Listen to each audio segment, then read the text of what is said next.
unPACKed is excited to partner with Mind Game of the Month, a subscription box for dogs to exhaust their energy and enrich their mind. This box helps busy pet parents entertain their pups all day with easy solutions to burn energy. Every month, your pup will sniff, play, and chew their way through the products in their box. That includes one enrichment puzzle, one active play toy, one long-lasting chew, and one full bag of treats. And as a member of our community, you can get 20% off your first box with code unPACKed. Don't miss out on this opportunity to get a monthly mental workout for your dog delivered right to your door. Visit www.mindgameofthemonth.com and use code unPACKed for 20% off your first box today. Welcome to unPACKed, an open-minded podcast taking a clinical, not political approach to helping pet parents around the world.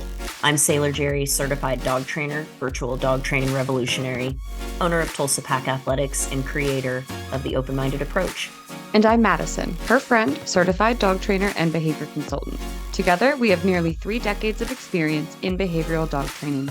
We've been working with real dogs and the humans who love them to create solutions to problematic behaviors that feel too big for them to tackle on their own. In this episode, we are checking in on a previous guest from unPACKed. Dog training is a journey, that's no secret. So of course we're checking back in with our guests from season 1 to see how things are going. We're offering encouragement, adjustments, and the next steps to these incredible humans. If you haven't yet been introduced to this case, go back and listen to season 1 and then return to this follow-up episode. If you're caught up on season 1, settle in with us and unpack. Oh, Amy, it has been so awesome to be able to kind of touch base with you every couple weeks over the last few months. Jerri, Amy has this sort of format of filling me in on things that is, some people go with highs and lows. Amy might call it farts and rainbows. You never know.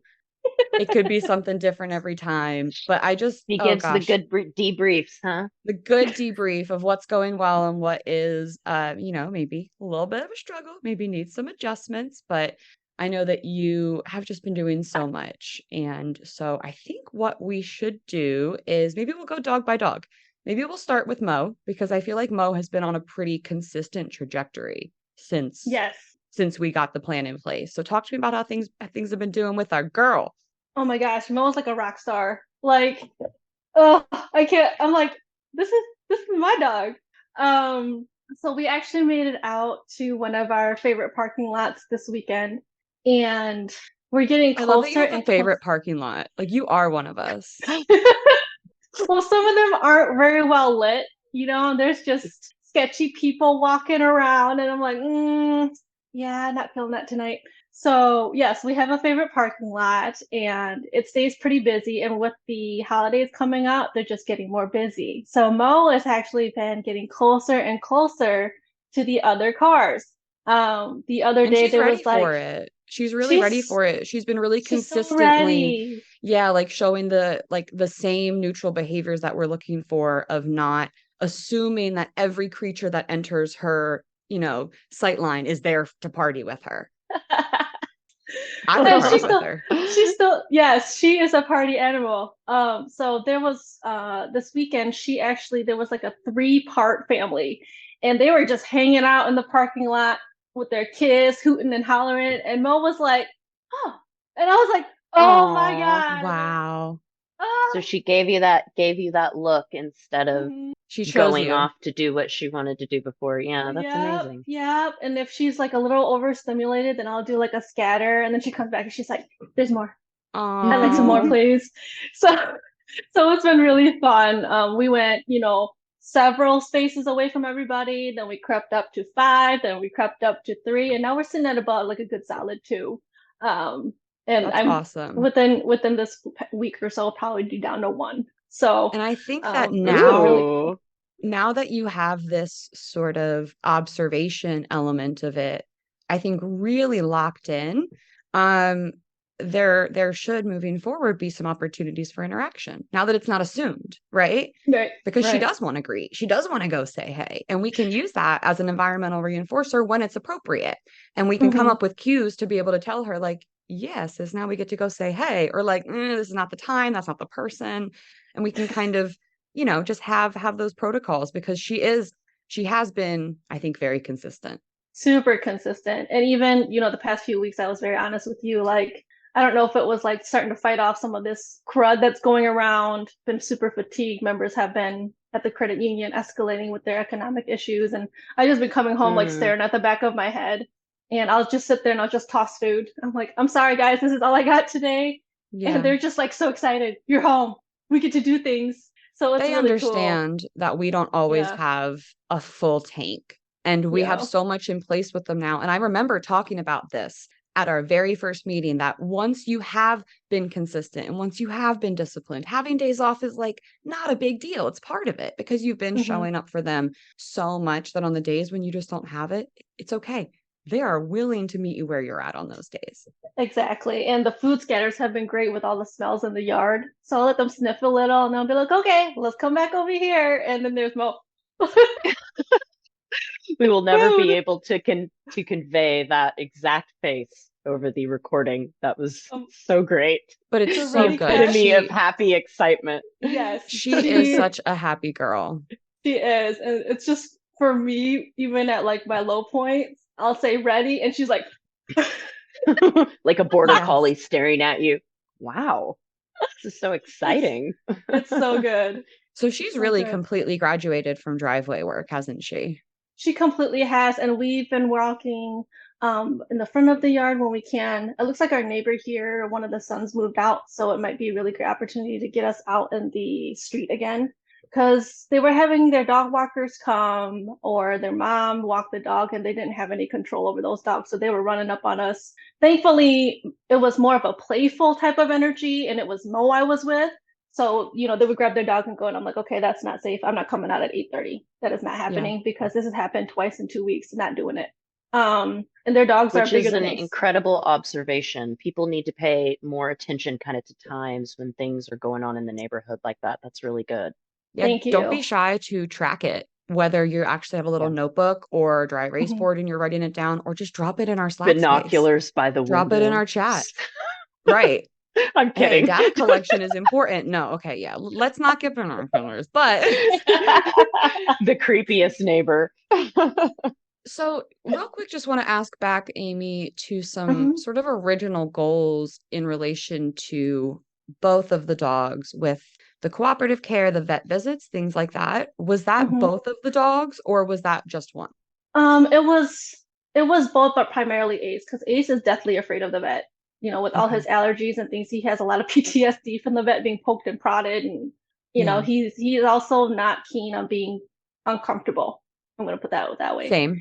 So we'll come back to talk about Ace, and we can talk about using some of the winter months to maybe start cooperative care, start muzzle, start those types of protocols, just because not quite as comfortable or fun for anyone to be outside. We can do some indoor stuff, and those can be activities that take a little bit less out of you at the end of the day too, less physical movement. So what are these sort of remaining big goals here for Mo? For Mo, I know we touched on it right before the fall came. Mo is really good until the dog looks at her, and then she's like, ah! So I literally have that plush dog. It's identical to one of the dogs that you had, the plush dogs you had in one of your recent Instagram posts. It's still in the box. The big husky. It's here. The big husky one. Oh, the husky. Yeah, it's a great It's decoy. such a popular one forever. Yeah, I've seen it a lot of places. That's great. They only really have 2 of those decoys that are like really realistic looking, and it's the same company that makes it. I think it's called Melissa and Doug, and they have a husky and a German shepherd. Is it the shepherd? Oh, yeah. Okay. Yeah. The shepherd was really cute too, but I wanted something that was like kind of when we're ready to cross that bridge with Ace, I wanted something that was more comparable to his size, somewhere in between him and Mo. But yeah, that husky I saw the shepherd and the husky, and I was like, I think we're gonna go with the husky this time. I've seen more dogs fall for the husky than any other decoy that I've used. And I've used a lot of inflatable decoys, which for hounds, actually, I've seen be really successful, because it eliminates the smell. It intentionally does not smell like a dog. And I think that sound triggers are very important. Sorry, smell triggers are very important for some dogs and breed groups in particular. So anyway, tangent. But a good one. Thank you.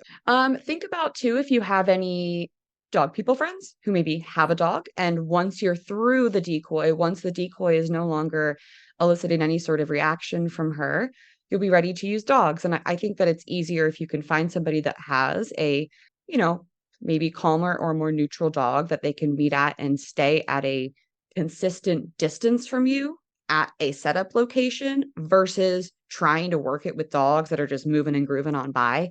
I think that when we can't have any sort of control over the speed at which we're moving through that intensity of the trigger, if it's like they're not here yet, they're not here, they're here, and then they're gone, it just oscillates too quickly. So we need it to be where we're at a 50-foot distance and we're staying at a 50-foot distance, provided that's not building up frustration. We got to get that under threshold distance. So start with the decoy, which she could absolutely react to massively, or she could be like, Mom, that's a stuffy.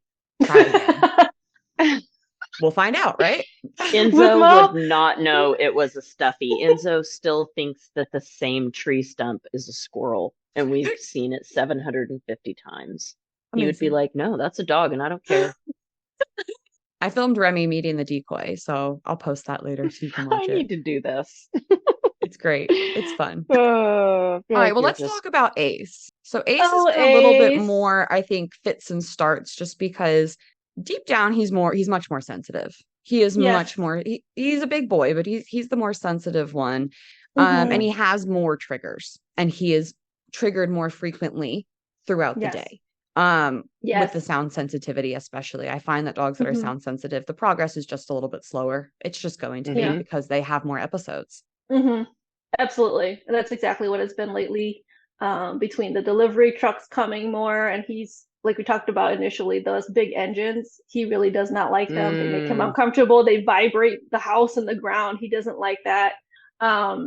We have a neighbor here that has company over pretty regularly. And so it's like, during the afternoons, it's a lot of cars, people out there talking, that kind of thing makes him kind of nervous. But one of the rainbow moments was even when he hits closer to that threshold where he wants to like shoot off, he will stop himself like mid shoot off and just look back at me. So that's not just a rainbow. That is like a glitter bomb explosion. Yeah, that's amazing. Pretty big deal. Yes, and it's happened the past couple of days because the weather has been kind of like back and forth, but still like pretty autumn-like, which is really abnormal for West Michigan. Usually by now it's like a snowstorm. Yeah, winter is winter and it's here, right? Winter is wintering hard. And so it's been really cool to see, like you said, it's not as consistent with Ace because some days he's just like super, super sensitive to the world and some days he's not. But the past few weeks, the critters and things are back out because it's warm. And he has stopped himself at least 3 times. Whereas, as I shared with you before, I would chance, him dragging me to the ground, or I had to quickly let go of the leash if he was going off really fast. So that's a huge deal. And even last night when he was hearing more sounds going towards the window, in Ace fashion, he gets past the couch and he pauses and he goes, I will take it, buddy. Come get your food. That's pretty good, I think. I think, are you watching me? Is she watching me? She's watching me. I get food. There's something I'd like for you to try and start tracking informally. But on the days that you notice that he has a high number of maybe like sound sensitivity triggers or reactions within the home, pay attention to how he sleeps that night and if the next day is potentially a very sensitive day for him. I think that when we look at a high number of really it's trigger stacking throughout a full day. And think about with us too, right? We have a really, really stressful day. Having good rest that night is very important to reset and be able to tackle the next day. And potentially if he's having a lot of reactions, a lot of sound sensitivity episodes, and then not getting maybe a full good night's rest, he might be having a sensitive day the next day. Yeah. And with him being my more sensitive dog, I've noticed that when he was younger as well. But I've been going through kind of like this weird, funky loop of not feeling as consistently well rested. And with him being such a sensitive dog, he's still in tune with me that like he will start to be thrown off as well. So I've been working on getting us back on a more, going horizontal at a certain time so that would make it easier for us to kind of coast off, because normally I'm like, oh shoot, it's like 11 o'clock. We need to be in bed like as soon as possible. And then, getting that whole process done real quick, it just adds your that anxiety before circadian you're in bed. rhythm is super important. Your circadian rhythm, dog's circadian rhythm is really important because it releases particular hormones when you go to bed at the same time every night that we really need. And dogs are the same. So that's good. Everyone needs to take note of that practice of it's my bedtime at this time. And Ace will let me know. Ace will let me Aw. know with him. He'll be 8 in next week. This coming the Wow. 24th. He'll be 8 already. But he's letting me know like 9:30. He kind of gives me this look like, That's Ma, my bedtime too. Yeah, I'm ready. same. I'm ready. Can we go now? Or Mo would just be there up in my grill like, you know. Yeah, so especially Ace, I might start putting him to bed sooner just because he's just letting me know that, hey, it's time. Yeah. Mhm. When was the last time you can recall a redirection between them? A redirection. I almost can't. Like, they've been doing super well. And there was one slip up at the very early part of our plan where I don't know if it was like forgot or something, but there was a little bit of altercation because they were cuddling with me. And then they popped off and I was like, oh shoot, I'm not supposed to have them out at the same time. So aside from bedtime, where Ace has his spot in the room, Mo has her spot in the room. If Ace gets up, there's something at the window, or Mo wants to greet him when he comes in. The moment I start to see that hard eye contact, I'm like, okay, we're not doing that. But aside from that, they're in their crates or we're rotating them out. And it's been really, really good for both of them, I think, because in those moments where we're ready to go to bed, it's like, oh, I haven't really hung out with you today. Hello. Oh, we're going to bed now. So it's like, it's really good. So they get that little interaction. And I'm like, we're going to go to sleep. I think we could probably start to expand that.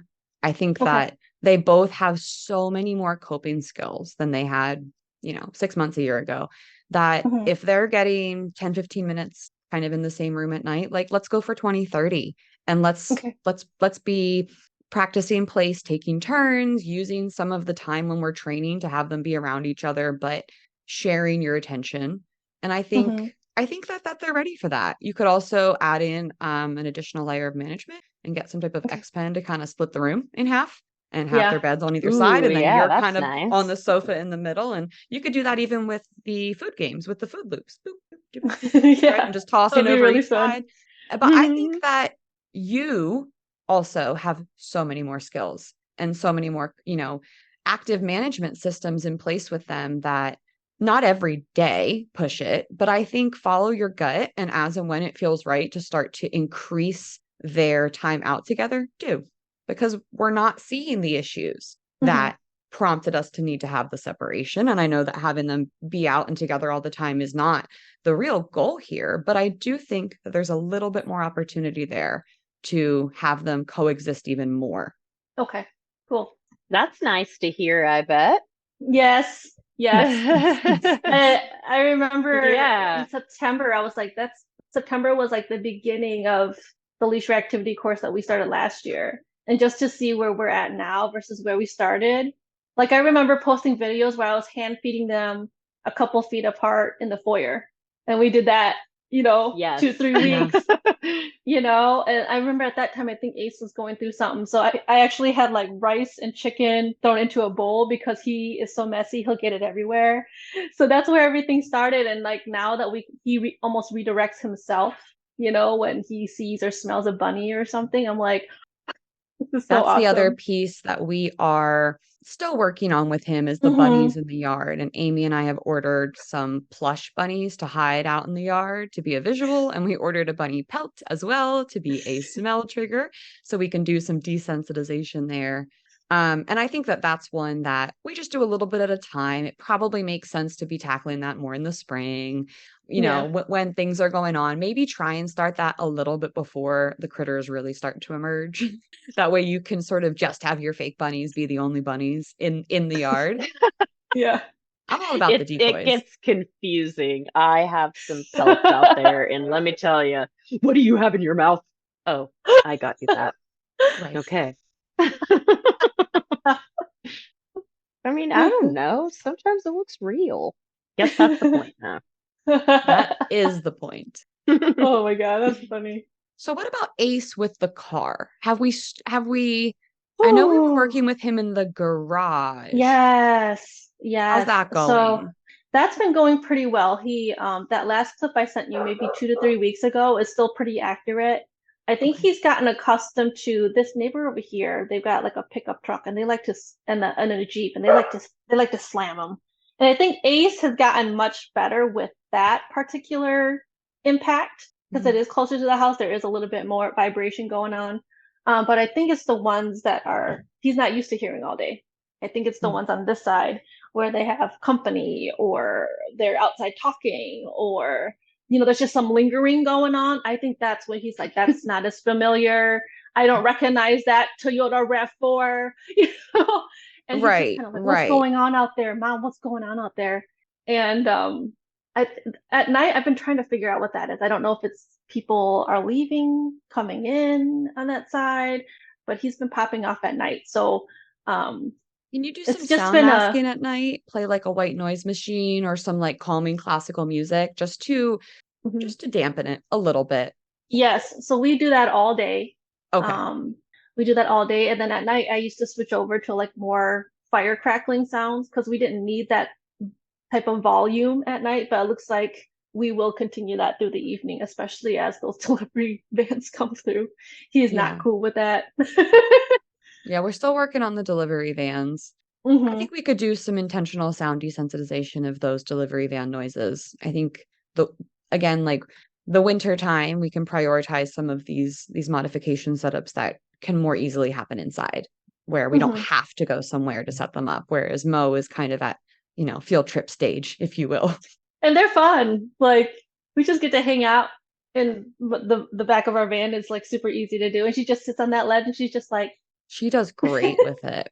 So I think looking forward to potentially, shifting some goals, putting some more integration goals on to your list now that Mo's reactivity is really in a much better place, like much, much better place. And I think that Ace is on his way. I really mhm. do.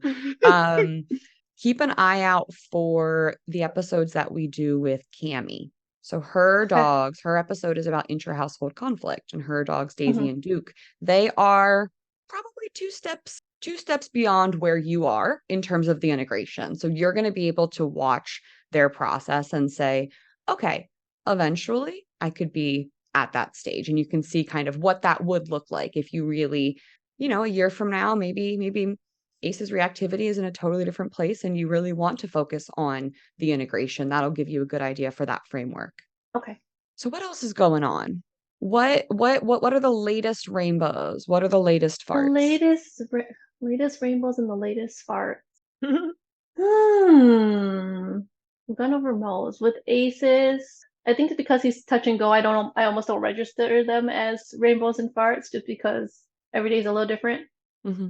Um, but the fact that we're going from the look at it game to the look away is a really big deal. Yeah. Like he takes 2 steps on that laminate and he's like and I know at the beginning he was starting to figure it out. Like if I look at the thing, mom does something. And it would take us a few rounds to do that. But now it's like, okay, we've already established a pattern that when this happens, this follows after. Right. And even and sometimes I'm like, okay, I'm gonna let him go towards that window and see what happens. Is he just gonna grunt? Is he gonna? I just need to see that body language of like, okay, I hear something, I'm gonna go towards the window, or I'm just gonna go to the window. I don't hear anything. And the Hmm. fact that I can get him away from that window, if he's a level 5, if he's a level 7, I can get him away from that window. And that treat and train that Coco was talking so much about, I can be in the next room. He'll be in his crate Hmm. and he'll pop off and I'll just like boop, boop. And I feel like having that extra hand has been so Hmm. helpful in reinforcing that modification. Whoa, I hear a sound. Whoa, I hear a sound. Boop. Ah! Yep. Right. Yep. Just I look, love there's Need 3 to that. more set up like coming. that. Yeah. I And do think I've that you kept the are sound on. I think that you're ready to maybe start with just the visuals of the bunnies, like one stuffed bunny in the yard. Okay. Not with the pelt, not with, the smells, not a whole family Mhm. out there, but single bunny. And yeah, what that treat and train is doing is just like our yes and pay. It Mhm. has an incredibly strong, classically conditioned Mhm. pattern. Just like you said, that prediction. He knows when he hears that beep boop, he's gonna get a snack over in the snack zone, right? So I think Mhm. that those treat and trains and any type of remote reinforcement delivery system like that automatically reinforces getting distance from the thing, the window, the Mhm. sliding door in this case. Mhm. We have like an automatic feeder for our cat. I use that. It works Yeah, the and exact it same. It makes a noise and then you hear the clink, clink, clink, clink, clink, clink, clink, and the animals come running. yeah, and it's been such a godsend. I was like, I'm so glad that I worked towards getting one of them because at the beginning I was still figuring finances out and what we'd need and what made sense, you know.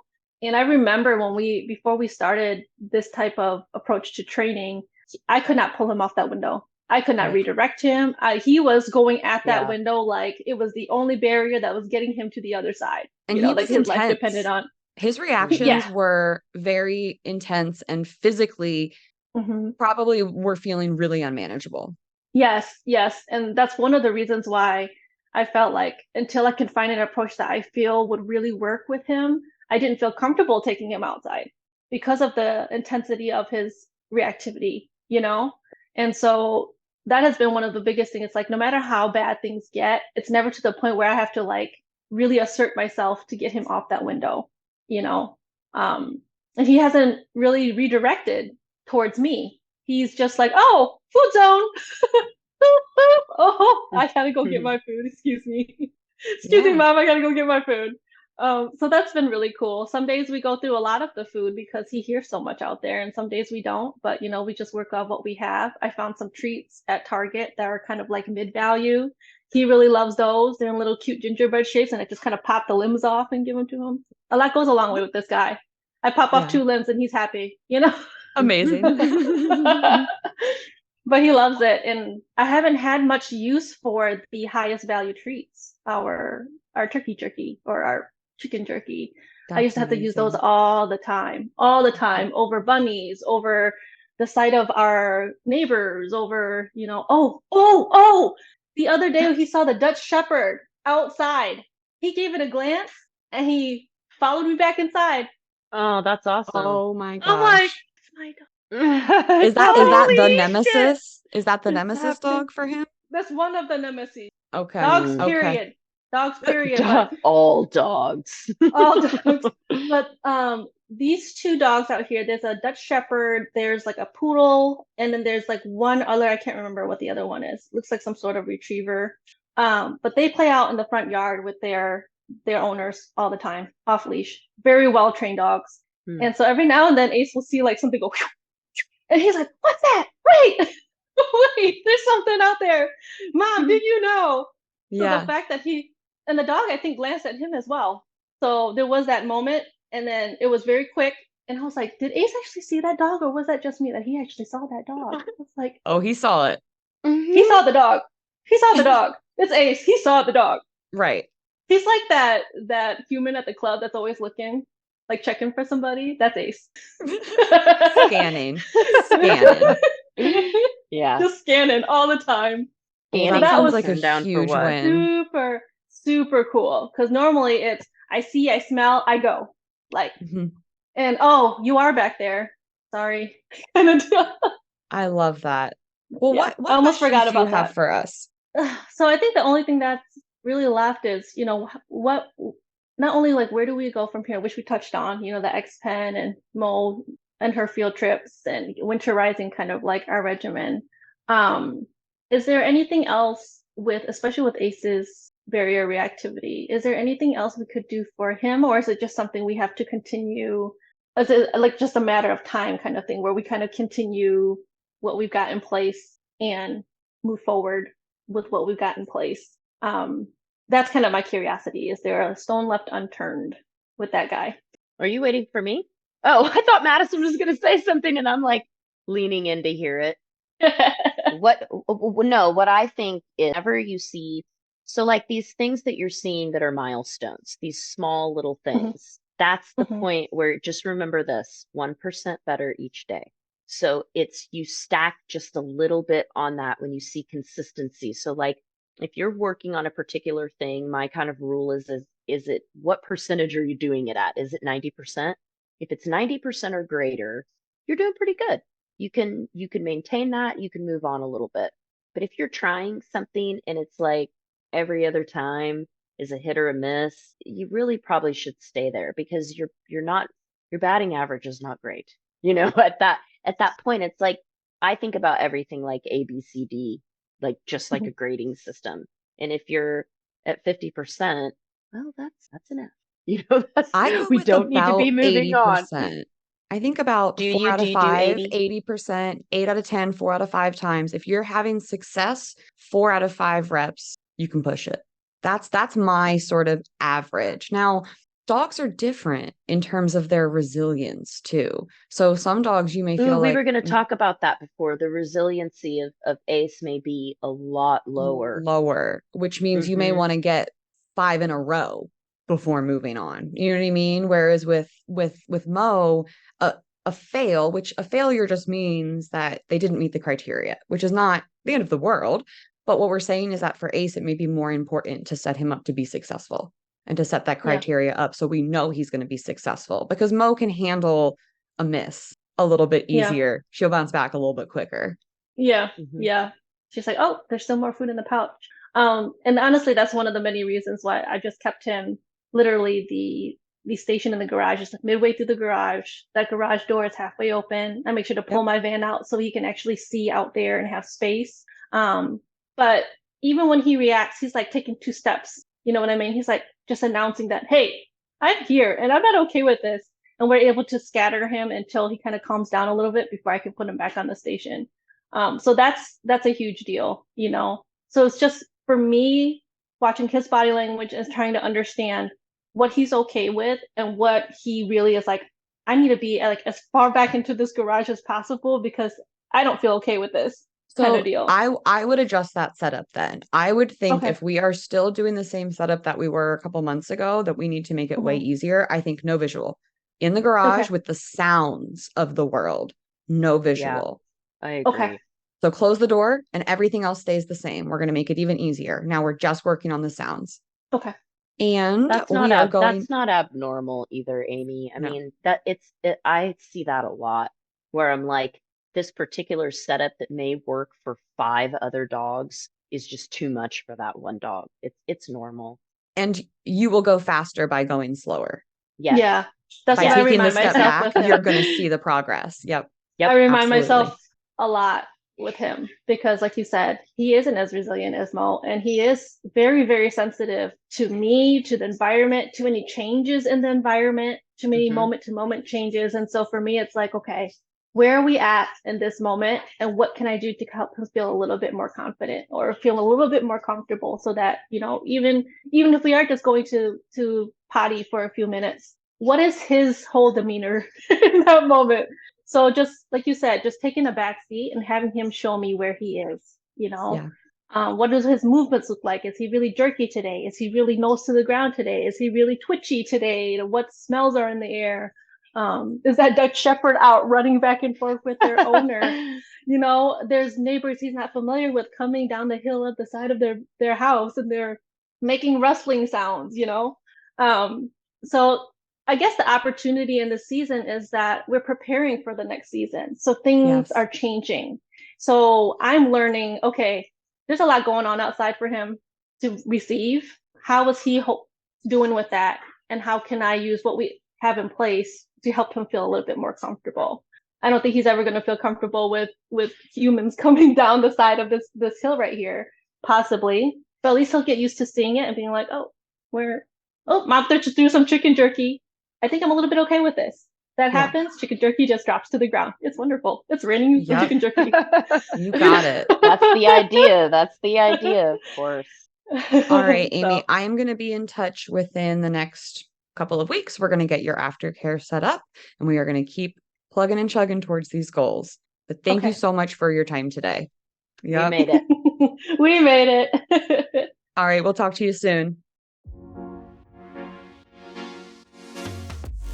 Unpacked was created by Jerri Sheriff and Mattison Simpson, edited and produced by Josh Wasta under the supervision of Straight Up Dog Talk LLC and Emily Breslin. If you are enjoying this podcast, follow or subscribe to be sure you don't miss an episode, and leave us a review on your favorite podcast platform. Looking for more honest and relatable dog content? Check out our sister podcast, Straight Up Dog Talk. See you next time.